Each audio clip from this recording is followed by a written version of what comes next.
some instructions. Please follow it. We kindly ask you, don't enter D1 and tombs, but as a part of experience, you will enter one tomb number 26, second stop.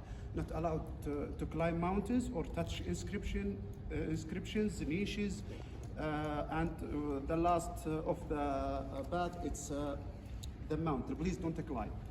Finally, no smoking. Thank you for listening. Anyone need help? Please don't hesitate. Welcome, welcome, welcome. My name is Omar. Today I'm going to be your tour guide here with this one. We have supposedly 4 stops, but since to the late arrival of the bus, we will check if we can manage to visit all the 4 stops we have here. The first is the D1 area. The second one is the Jabal al-Banat.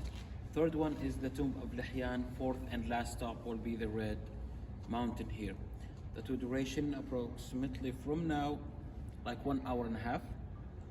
We will enjoy everything here, from the story to the other things. The restrooms are in the second stop and third stop. And please, one more important thing, we stay as one group and we go back when the time, we go back to the bus when the time comes to move to the second stop or any other stop here. Other than that, let's enjoy the story. So, welcome again to Hegra. So, to start the history of this place, how about we start with the name itself, Hijr or Hegra. So, the word Hegra came from original Arabic word Hijr, which means locked inside, because the whole region here is locked by the chains of mountain here. That's why we call it Hijr. The second thing about the very first time people inhabited this region was 500 BC. And they lived and inhabited this region for 1,000 years. So from 500 BC until 500 AD. The very first nation was called themselves people of Lihyan. But the nation that thrived at this region are the Nabataean. And to make a good link, you know Petra in Jordan? Yes. Yeah. The same people from there came here. Both of them are Arabs. So that's one, specifically in the middle of the 1st century BC here. They built amazing things, and they came to this region for 2 things, 2 main reasons here.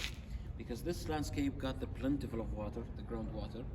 The second reason is the location itself. It's on a strategic location, ancient trading route.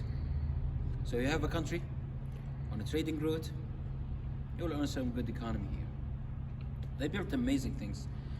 From the groundwater, they dug 132 wells. From the big ones, not the small ones. And you have seen the tombs on our way here, right? Yeah. The total number of these tombs are 141. 93 of them are full decorated here. 93 of them. Of course, including this one is called D1. Here, where the officials and people who run the country gathered to discuss about, how to develop the country, talk about the nation and everything. After that, they had a banquet here. We have discovered a lot through even the inscriptions around all Hegra here, that the Nabataean are actually kind of a religious people. They had a god to worship. The name of that god is Dushara, as a symbol, which is the eagle here. Not only that, this is an ancient trading route, right? So a lot of outsiders from people from Mesopotamia to ancient Egypt, from the ancient Syrian.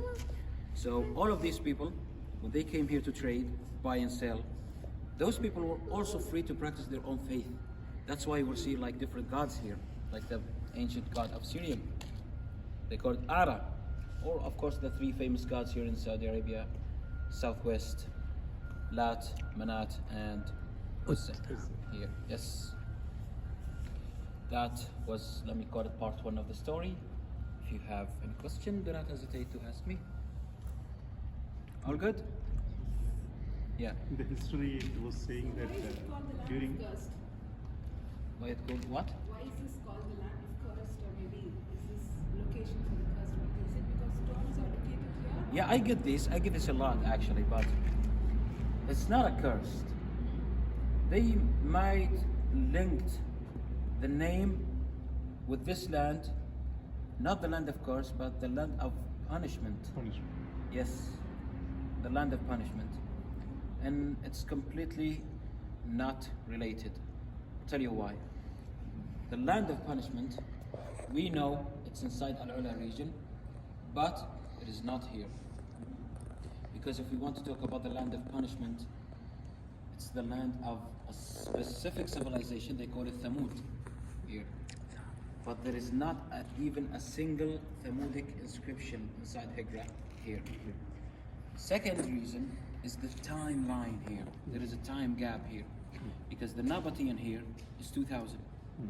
But the land of punishment, which is the Thamudic civilization, is way before, because here is 2000. The land of punishment were actually before them. Of what time? 4,000 years. So 4,000 years, after 4,000 years, the Nabataean came here.